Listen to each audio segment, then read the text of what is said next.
कहते हैं केदारनाथ में स्वर्ग से हवा आती है, और अगर आप एक बार इस जगह को फील करना चाहते हो और जल्दी ही केदारनाथ प्लान कर रहे हो तो इस वीडियो को एंड तक ज़रूर देखें। ये वीडियो केदारनाथ की फुल डिटेल टूर गाइड होने वाली है, जिसमें मैं आपको केदारनाथ के अलावा लेके चलने वाला हूँ वासुकीताल ट्रैक पे।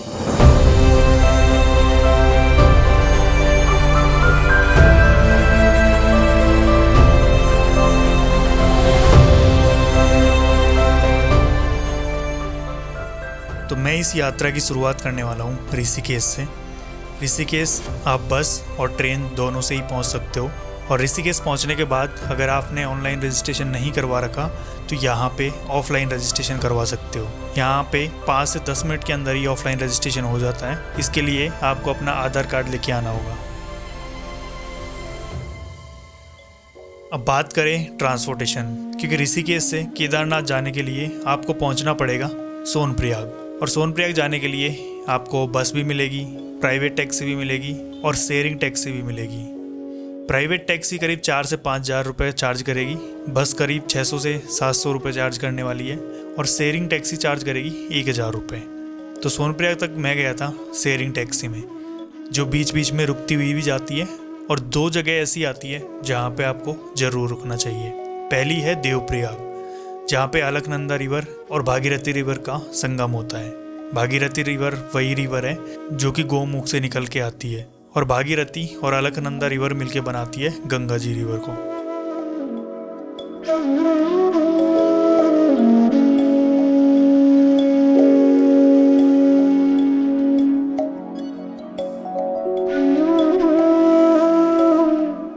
इसके बाद में नेक्स्ट स्टॉपेज आता है आपका धारी देवी मंदिर।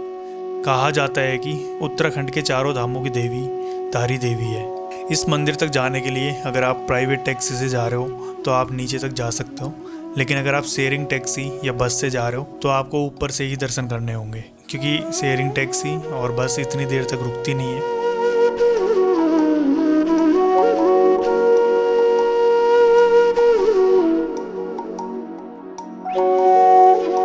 शाम होते होते आप पहुंच जाओगे गुप्तकाशी।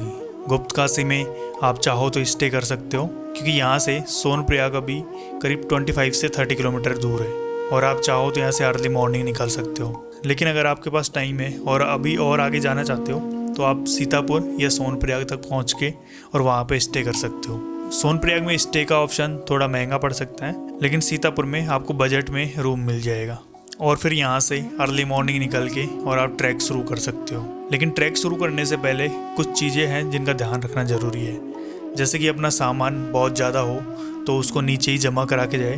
क्लॉक रूम यहाँ पे बहुत सारे बने हुए हैं, इनमें अपना सामान जमा करा सकते हो। 100 रुपीज़ पर 24 आवर्स के लिए लगते हैं यहाँ पे, क्योंकि पहाड़ों पे ऊपर कोई पता नहीं होता कब बारिश हो जाती है। तो अपने साथ एक रेन कोट ज़रूर कैरी करें, और साथ में कैरी करें एक वाटर बॉटल, जिससे रास्ते में बहुत सारी ऐसी जगह आएंगी जहाँ से आप रिफ़िल कर सकते हो। और उसके बाद में जब वापस आओ केदारनाथ से तो इसी बोतल को वापस लेते हुए आओ, ताकि केदारनाथ में प्लास्टिक का कचरा बढ़े ना। तो अभी सोनप्रयाग से गौरीकुंड जाने के लिए आपको 50 रुपये की एक शेयरिंग टैक्सी करनी होती है, और इसका रेट फिक्स रहता है 50 रुपये। और अगर आप प्राइवेट व्हीकल लेके आए हो, अपना पर्सनल बाइक, कार, कुछ भी, तो आपको सोनप्रयाग में पार्किंग में ही खड़ा करना होगा। इससे आगे कोई भी बाइक नहीं जाएगी और कोई भी कार नहीं जाएगी। इससे आगे जाने का सिर्फ एक ही साधन है, वो है शेयरिंग टैक्सी। ये आपको गौरीकुंड तक छोड़ने वाली है, और गौरीकुंड से शुरू होने वाला है केदारनाथ का ट्रैक, जो करीब 21 से 22 किलोमीटर का है। 2013 में आपदा आने से पहले ये ट्रैक करीब 16 किलोमीटर का हुआ करता था, लेकिन उसके बाद में रास्ता थोड़ा चेंज कर दिया, और उसी की वजह से ये जो ट्रैक है 16 किलोमीटर से बढ़ के 22 किलोमीटर का हो गया है। ट्रैक शुरू करने से पहले आपको एक स्टिक लेनी होगी, ताकि आप अच्छे से ट्रैक कर सको। रास्ते में आपको बहुत सारे खच्चर, घोड़े मिलने वाले हैं, इनसे बच के ही आपको ट्रैक करना है। अगर आप रात को ट्रैक कर रहे हो तो ये आपको बहुत कम मिलेंगे, लेकिन अगर आप दिन में ट्रैक कर रहे हो तो आपको घोड़े, खच्चर बहुत ज़्यादा मिलने वाले हैं। तो थोड़ा इनसे बच के रहो।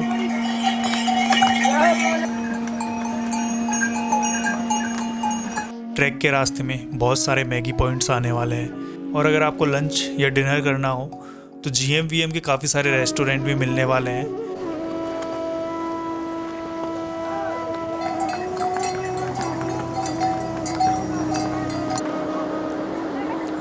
तो अभी आधे से ज़्यादा रास्ता मैंने कवर कर लिया है। मुझे यहाँ से बेस कैंप दिख रहा है, जहाँ तक घोड़े जाते हैं वहाँ तक। तो वो केदारनाथ मंदिर से सिर्फ 2 किलोमीटर पहले हुए है।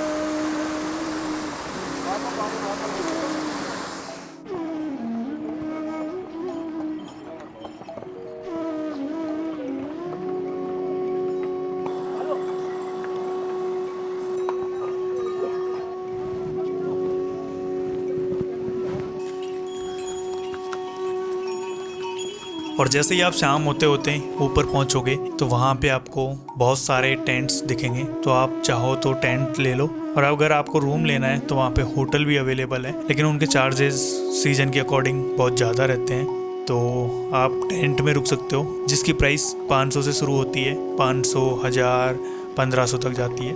इसके अलावा आप चाहो तो टिन सेट भी ले सकते हो। वहाँ पे कई जगह पे टिन सेट लगे हुए हैं।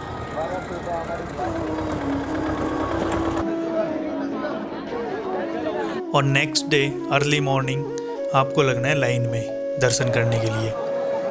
दर्शन के लिए लाइन इतनी बड़ी है।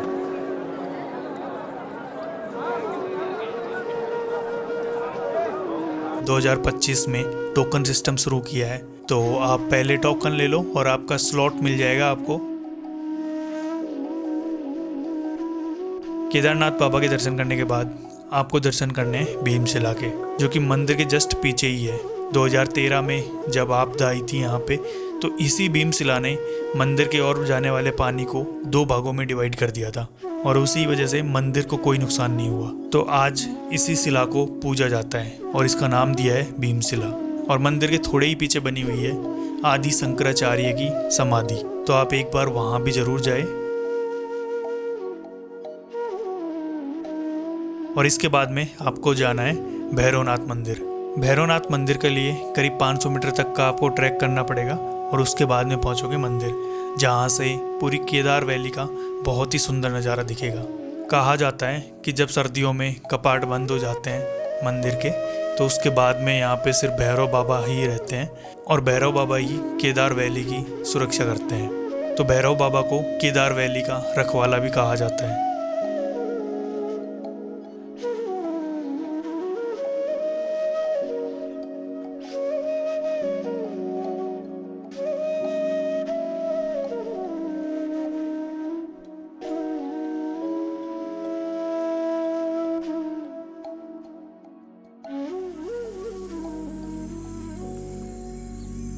आज हम निकलने वाले हैं वासुकीताल ट्रैक पे। वासुकीताल ट्रैक केदारनाथ मंदिर से करीब 10 से 11 किलोमीटर दूर है। केदारनाथ जितना थका देने वाला ट्रैक है, तो ये ट्रैक आपको और ज़्यादा थकाने वाला है, क्योंकि ये बिल्कुल स्टीप चढ़ाई है।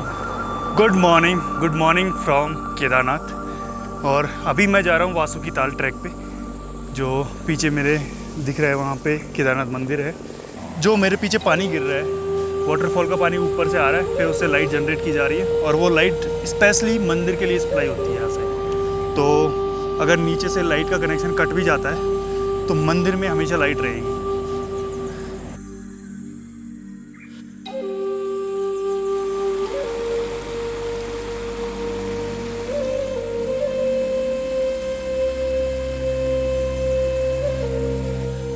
ट्रैक का रास्ता वैसे तो वो है, इजी पड़ता है वो, ये थोड़ा टफ पड़ेगा। मैं बिल्कुल कड़े पहाड़ पे चढ़ रहा हूँ अभी।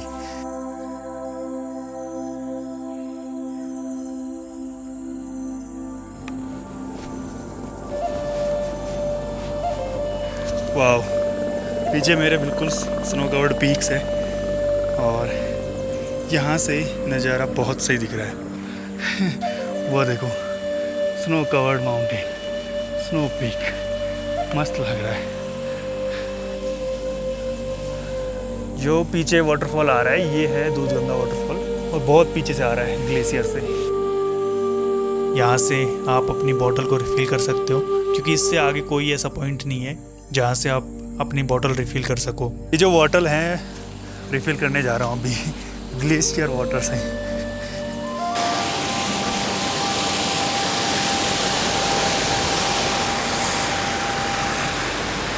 अभी मैं खाली बोतल रिफ़िल कर दूँगा यहाँ से।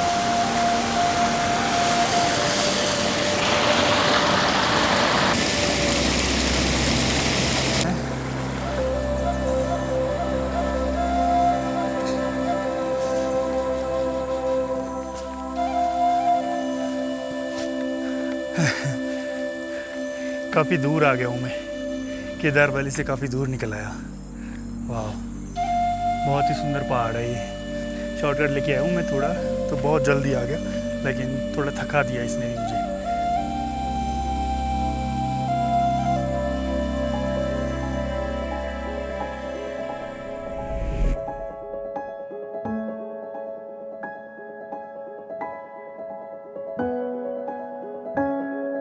जैसे जैसे आप ऊपर जाओगे बादल बहुत ही पास आ जाएंगे और यहाँ से केदार वैली बहुत ही सुंदर लगने वाली है और एक टाइम बाद आप बादलों में खो भी जाओगे। तो इसीलिए अगर आप इस ट्रैक पे आ रहे हो तो अपने साथ गाइड ज़रूर लेके आओ, अगर आप फर्स्ट टाइम आ रहे हो तो। लेकिन अगर आपके साथ कोई ऐसा है जो पहले भी आ चुका है तो आपको गाइड लेने की ज़रूरत नहीं है। ये रास्ता बहुत ही सिंपल है क्योंकि यहाँ पे पूरे रास्ते में आपको लोग मिलने वाले हैं। लेकिन मई के महीने में यहाँ पे ऊपर रहती है बर्फ़, तो बहुत कम लोग ही है जो वासुकी ताल ट्रैक करते हैं। कि जैसे जैसे आप पहाड़ के ऊपर पहुँचोगे तो आपको धीरे धीरे फील होने लगेगा कि जैसे कि हम कोई दूसरे प्लानेट पे आ गए हो और जगह इतनी सुंदर लगने लगेगी, बहुत ही ज़्यादा सुंदर। 9 से 10 किलोमीटर का ट्रैक करने के बाद आपको फर्स्ट व्यू मिलेगा वासुकी ताल लेक का।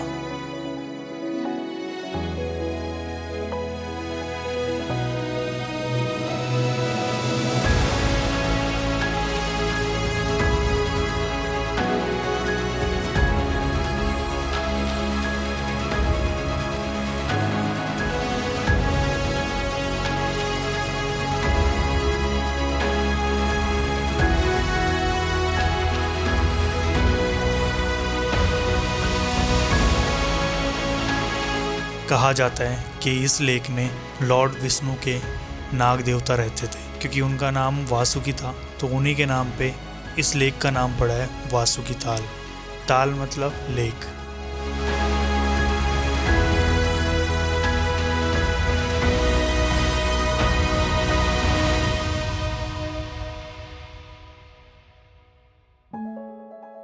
तो आज की वीडियो में बस इतना ही है। मिलते हैं नेक्स्ट वीडियो में, तब तक के लिए take care, bye bye, thank you.